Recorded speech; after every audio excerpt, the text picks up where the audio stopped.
नमस्ते। बाबा विशुद्धानंद जी की गुरु परंपरा की ओर से मैं अनिरुद्ध मुखर्जी आप सभी को बहुत बहुत स्वागत करता हूँ। आज इस वीडियो का चर्चा का विषय है बाबा विशुद्धानंद जी का डेली रूटीन कैसा था। जितना हम लोगों ने किताब में पढ़ा है और जितना मैं जेठू से सुना हूँ और खुद से समझा हूँ, वही बातें ही आप लोगों से मैं आज शेयर करूँगा।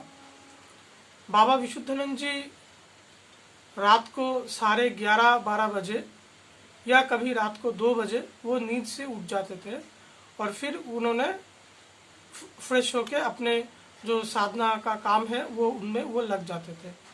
रात भर फिर क्रिया करके सुबह कभी 8 बजे, कभी 9, साढ़े 9, 10 बजे वो क्रिया के अपने पूजा के घर से वो निकालते थे।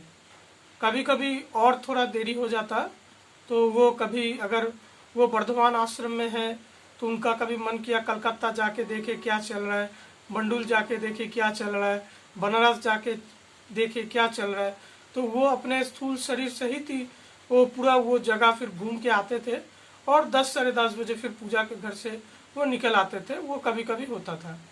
फिर घर से निकल के सब लोग जो डिसाइपल्स है, फैमिली मेम्बर्स है, विजिटर्स है, उनके लिए अपेक्षा करते थे। उन लोगों के पूजा का जो स्नान जल है सबको वो देते थे। फिर उनका खाने के लिए भोग लगता था 11:30 बजे सुबह को। एकदम 11, साढ़े 11 बजे तक उनका खाना हो जाना चाहिए। तो वो खाना पीना हो जाने के बाद फिर पूरा दोपहर तक वो विजिटर्स के लिए वो वेलकम वो रहते थे। तब उनका जो उपार्जन इनकम जो उनका काम था वो तब भी वो करते थे जब योग ज्योतिष वो कमाते थे। होम्योपैथ का ट्रीटमेंट वो उनसे वो कमाते थे।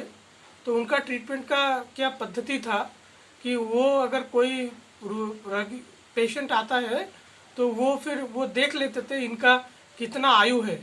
अगर आयु नहीं है तो वो पेशेंट को लेते नहीं, और जिसका आयु है वो पेशेंट को वो लेते थे और दवाई भी उस हिसाब से देते थे, तो पेशेंट भी ठीक हो जाता।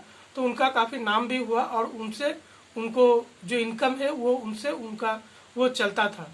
और फिर जो लोग भी आते थे, विजिटर्स आते थे, उन लोगों से कभी आध्यात्म प्रसंग ये सब भी चलता था। तो करीब 4 बजे फिर वो उठते थे और थोड़ा सा बाथरूम के लिए वो जाते थे।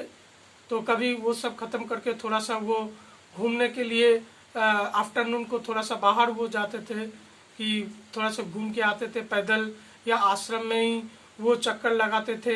तो उनका कभी कभी वो चलता था।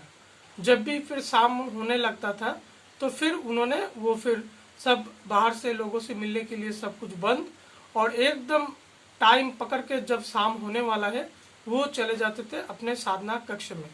फिर उनका फिर साधना चलता था करीब 8 बजे तक, साढ़े 8 बजे तक उनका फिर वो साधना चलता था।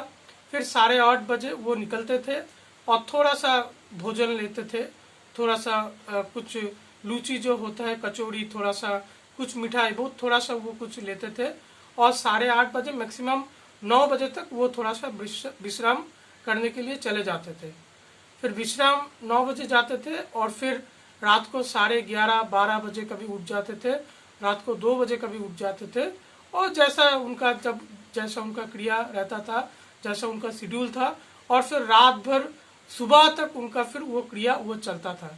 तो उस हिसाब से आप समझ सकते थे गृहस्थ होके भी, सब लोगों के बीच रहने के बाद, परिवार वाले होने के बाद, इनकम करने के बाद भी वो इतना डिसिप्लिन वैसे अपना आध्यात्म जो साधना है उनको वो जारी रखे, योग को वो जारी रखे। और फिर परमहंस हुए और कितना उनका जो आप सिद्धि या आप महान पुरुष वो थे वो तो सभी आपको पता है। तो वैसे उनका ऐसा डेली रूटीन था। ठीक है, तो इस चर्चा को अभी इसमें ही ख़त्म करते थे। हम बस ये बात ही मन में रखेंगे कि हम लोग सब उनके ही बच्चे हैं और जितना हो सके उनका दर्शाए हुए मार्ग पे ही हम लोग आगे बढ़ सके। अभी के लिए नमस्ते।